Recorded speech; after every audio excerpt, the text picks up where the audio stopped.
some sustenance. I announced earlier before we left that we were going to start at 2 o'clock, but since we all went out here about 20 past 2, I thought it was only fair to give everybody their 1 hour, as we have agreed and as we have announced in the beginning, before we continue with the third session. The third session is proudly sponsored by PwC, and we have the program has changed slightly, as you know, from poverty to prosperity, by Ms. Esther Lusipani, the Permanent Secretary of the Ministry of Poverty Eradication and Social Welfare, did not get a chance to present, so we'll be giving her an opportunity to quickly do that with her Q&A session, and then we'll have the Respecting the Public Resources and Services with Ms. Nangula Wanja, the Country Senior Partner at PricewaterhouseCoopers, also, of course, former Businesswoman of the Year, that'll be joining us. So what we'll do is we'll let the two of them have their first presentations, and then we'll have their Q&A collectively. And after that, we'll have Ms. Gwen Lister, the Executive Chair of the Namibia Media Trust, speaking to us on respecting rights, with a particular focus on private property rights, which will be followed by a brief Q&A session, then a panel discussion on making Namibia a more egalitarian society. And the panelists there will be Namene Kalili from FNB. We'll also be joined by Dr. White once again from the IEA in the UK, and Ludwig Bierkes from the Council of Churches of Namibia. And of course, after that, we'll have a photo competition. There was a photo competition running on some of the social media platforms as well, but I'll ask some of the members of the Secretariat at EAN to come and announce those winners. And after that, we'll have a short wrap-up and conclusions on how to reduce inequality in Namibia. Perhaps some brief actionables from Roland Brown, the chairperson, and closing and vote of thanks by Dr. Clemens von Dordere from the Hans Seidel Foundation will be joining us, of course, the country representative for the organization. So without wasting any time, please let's give a round of applause to the the Permanent Secretary of the Ministry of Poverty Eradication and Social Welfare.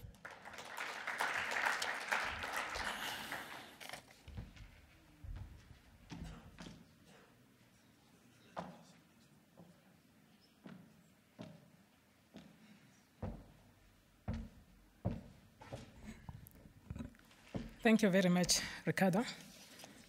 And also thank you to the Economic Association of Namibia for inviting me.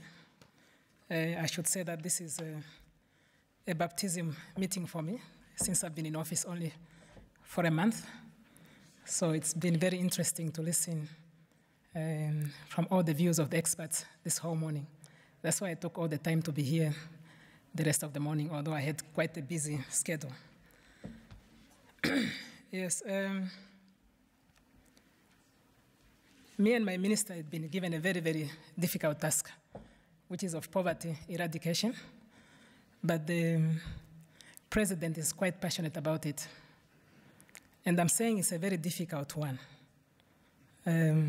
because of the history behind it. When I looked at how inequality was re-engineered in our society, and now, 28 years later, that we need to roll it back, it's quite a task. It means also we have to sit and re-engineer a lot. It can't happen because apartheid was quite an engineering also. Because it's not normal that so many black people are so poor. And it's not desirable. Of course, 28 years after independence, the structure of it has changed a bit, but still the majority, because of the inequality part, still continues to stay the status quo.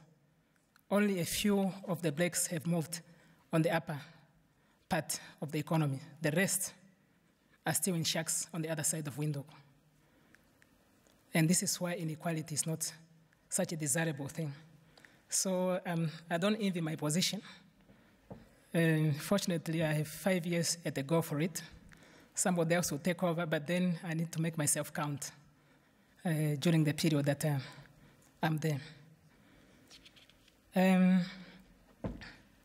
My talk will actually just focus a bit on what the ministry is doing. And you see that we are poverty eradication and social welfare. A lot of our work has focused a lot on social welfare. Poverty eradication is very multi-sectoral. We depend on the actions of other stakeholders, and also we are coordinating them to make sure that we actually make a difference in the country. So that's also a very, very tough task, to check what education is doing, to check what the people in the economy are doing, how are we growing the economy, how are we doing all those other things, which I'm not really, don't have my hands on, but we have to really have our eyes on it so that we prosper at the end of the day. The topic on the program, I think, gives the wrong impression that by the end of this talk I would have moved you from poverty to prosperity. But our target is that by 2025, that's when we think we should have moved everybody to prosperity. But that's the road we are taking.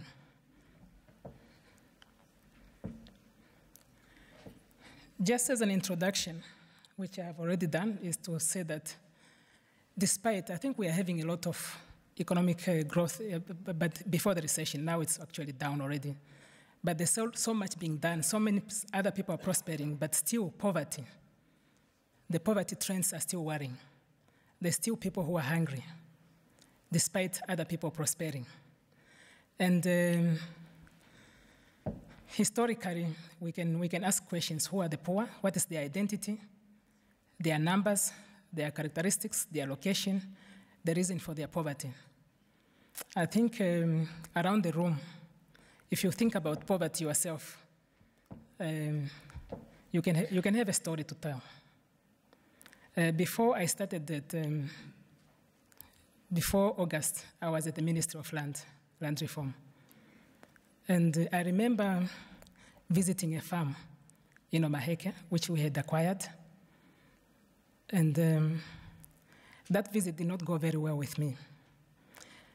We had given the farm to the farm workers, about 3 families.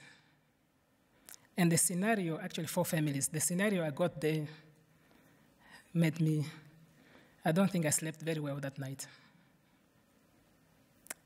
One family was an old man. He was already in his late 60s. He had never been married, and he had been on that farm since he was a 10-year-old. He didn't know his relatives.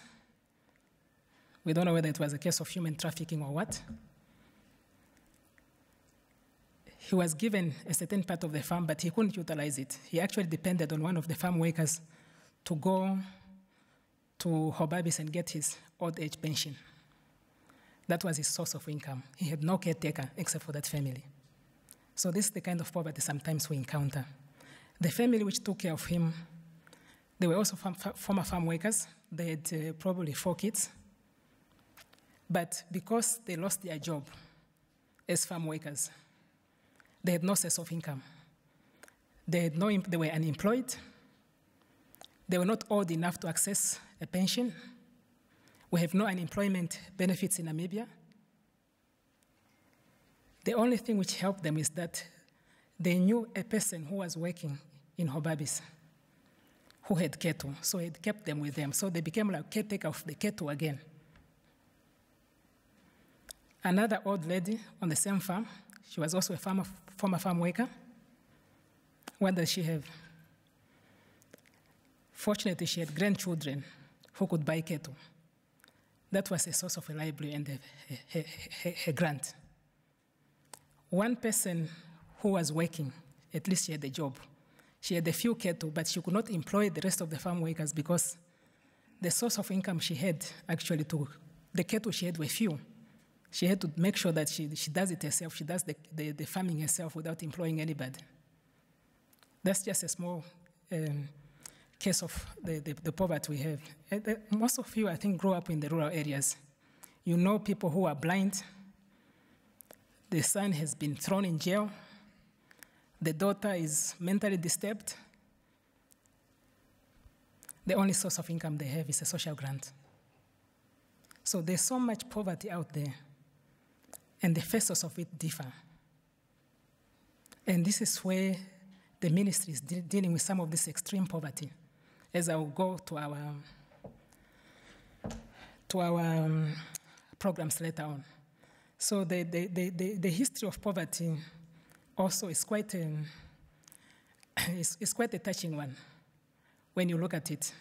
How from the 1800s there's been a design to make sure that we stay in poverty.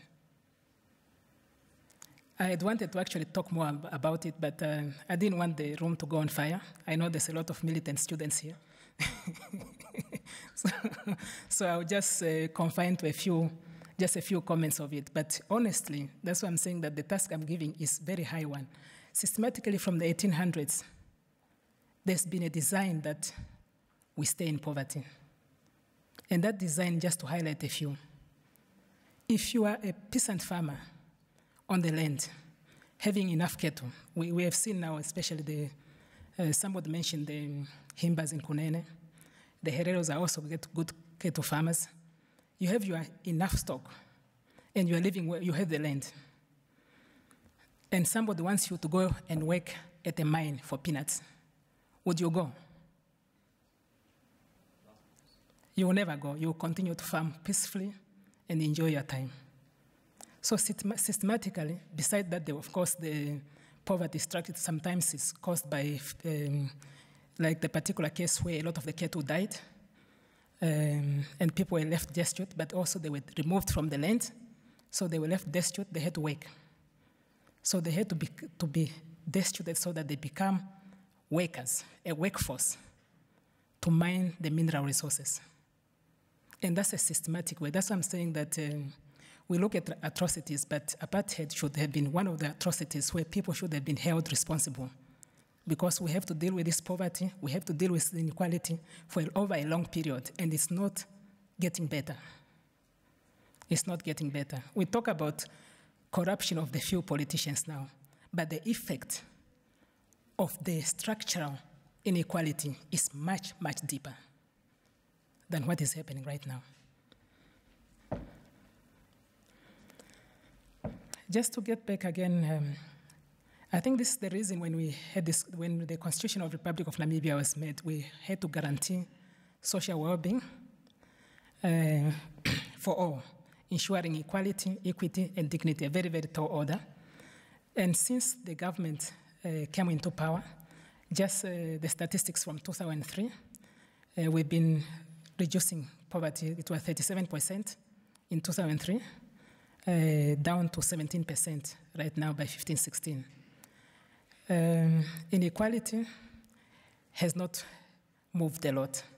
As I said, the structure of our economy doesn't make it possible that we can move this economy.